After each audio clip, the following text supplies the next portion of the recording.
Messages from the Senate.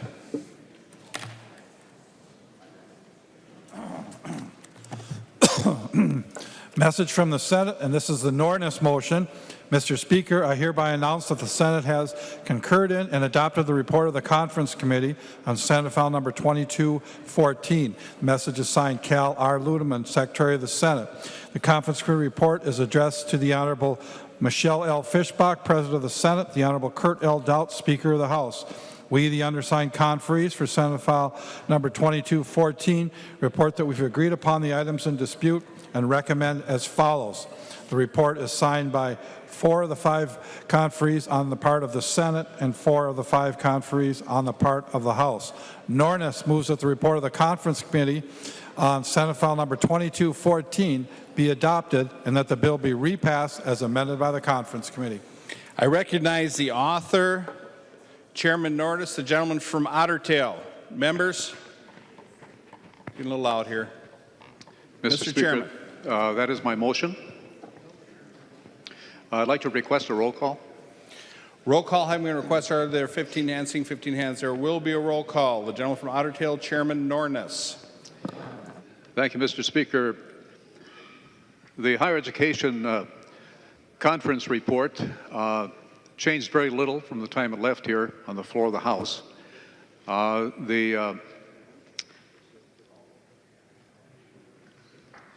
budget target is now $125 million above the base for a total investment from a general fund of just over $3.2 billion.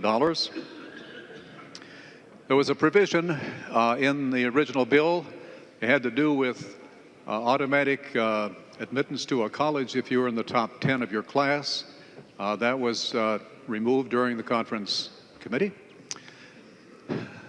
There was also some language in the original bill that dealt with some benchmarks that were both for the university and for the Minnesota state system, and that language also was removed. Those were the only changes that occurred, and I stand for questions. Discussion. The gentleman from Winona, Representative Pulowski. Thank you, Mr. Speaker and members. When this bill left the House, it was characterized as a bill that didn't work. It's come back as a bill that's broken. And it's broken, unfortunately, in a number of ways that negatively impact students. First of all, this bill will increase tuition, and it will significantly increase tuition. The University of Minnesota alone projects that it will increase tuition 5% each year on the main campus and probably 2% on its auxiliary campuses. In the MnSCU system, there is an anomaly now that we understand a lot better as a result of this bill. There is a structural imbalance in higher ed. That structural imbalance is causing literally $169 million or more that, if this bill were to become law, would have to be cut from the campuses of the Min-State system. I can illustrate it with Winona State having to cut $4.6 million. That cut would result in 55 faculty or about 80 staff. That's without considering increasing tuition. So what the bill does is this. At a time when we're desperately short of teachers, it will ensure that teacher programs will be reduced.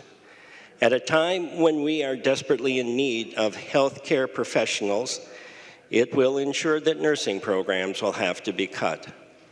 At a time when we desperately need trained employees across the state in almost every occupation, it will ensure that particularly at the 2- and 4-year campuses, we will see cuts in those programs. This bill does not freeze tuition. It freezes it by saying it does and not paying for it. Even if you argue in the bill that somehow you're freezing tuition at the 2 years and lowering it in the second, one better start understanding how MnSCU's budget works, and it works as a whole budget, not in parts. If you don't fund all the parts, it takes from the parts funded to make sure it can do what it has to do in the other parts. So the 4 years pay for the so-called tuition freeze or tuition reduction in the 2-year bill. This bill left as a bill that didn't work. It now comes back as a bill that's broken, and it will break the backs of students with record debt if this becomes law. Student debt now exceeds credit card debt in the country. We are 4th and 5th in the country, the amount of debt students have and in the number of students that carry it. This bill is a broken bill, and it breaks the backs of the students. Discussion.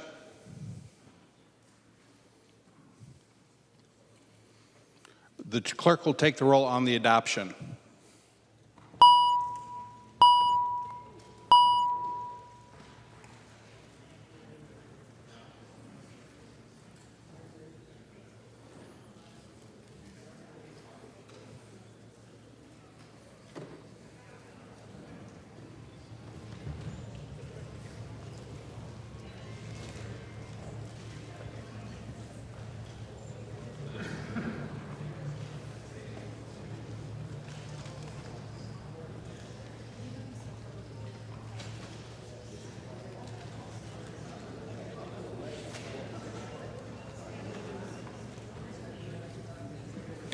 The clerk will close the roll.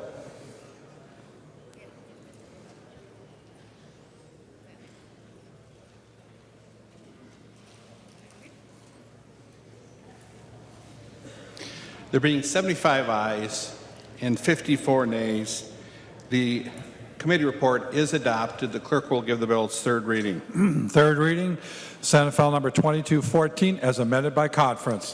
Third reading as amended by conference. Any further discussion?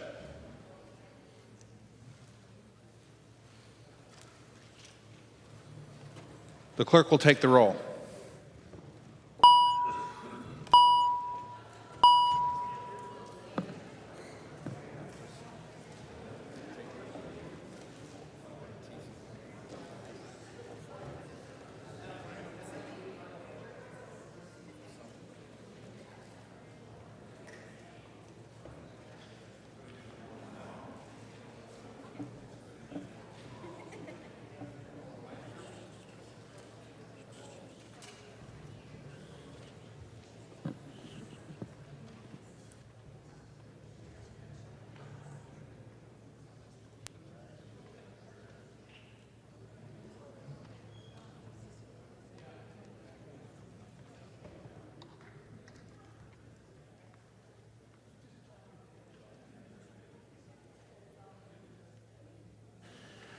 The clerk will close the roll.